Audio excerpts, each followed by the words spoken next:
Hi everyone. So today we'll be talking about Boston, the capital of the state of Massachusetts. So Boston is one of the smaller states. If it's not the smallest, it's one of them. So a couple of things about Boston is it's not very large in size, but it is very important to American history and culture. Um, it's the 21st most populous state, but it is one of the original states. So when America was controlled by England, it was split into these 13 colonies, and Boston is one of the original colonies. So it's Boston, New York, Virginia, and several others. Right. So, a couple more things about Boston. I said there's a lot of historical and cultural significance, as well as educational or intellectual significance. I will get to that. So, first, let's talk a bit about the historical significance. So, Boston is the site of a lot of historical events in American history.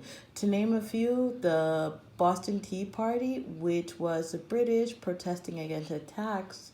The Americans protesting against attacks from the British. So they threw all the tea into a harbor, and it kind of ignited what we know as the American Revolution. Um, that's just one of a few things that have occurred in Boston. It's the site of the Liberty Bell. The Constitution was signed in Boston. What we call our founding fathers, like the first presidents, were also all living in Boston, worked there. So this is also the cemetery of people who died in the American Revolution. It kind of started there as well. So there are just so many significant things that make Boston a part of American history and culture. So another thing is, as I mentioned before, is like culture. So there was a very famous sitcom that was like shot and took place in Boston. It's called Cheers, and a sitcom is like a comedy show or a series that kind of lasts a long time. So this comedy was called Cheers. It took place in Boston, and if you ever go to Boston and you take a tour, um, you will come across some kind of Cheers tour or something like that. There's also Freedom Tours. You can see all the historical events with a guide. We have a very famous beer that's supposed to come from Boston. There was a very famous American revolutionary named Samuel Adams, and there's a beer named after him, and it's like one of the most famous things in Boston, as well as food. So I would say the most popular food in Boston would be seafood, so clam chowder, lobster, because Boston is on the Atlantic coast of America. It's a bit more north than New York. You get a lot of seafood. So it's also a little bit cheaper just because they don't have to go as far and work as hard to catch it.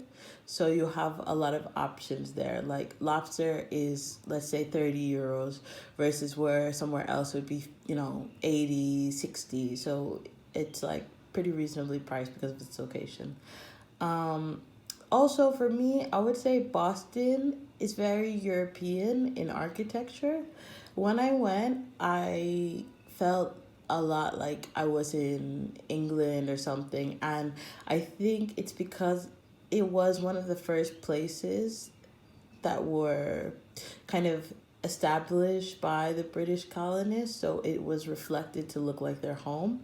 Also, the weather is pretty similar to the UK as well. It's not as rainy, but it does get kind of like cold.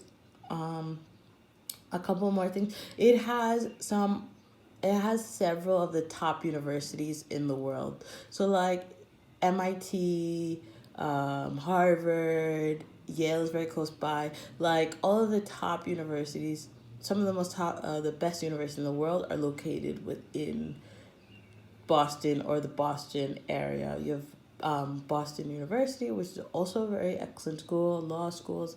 So some of the most intelligent people reside or study in Boston. So that's another important factor for the city. Okay, so as usual, we have some questions. I would like you guys to read a bit about Boston in this article. Look at the rest of this video so you can learn a bit more. Um, and another video we do a 360 tour of Boston. I hope you guys enjoy. Bye, guys.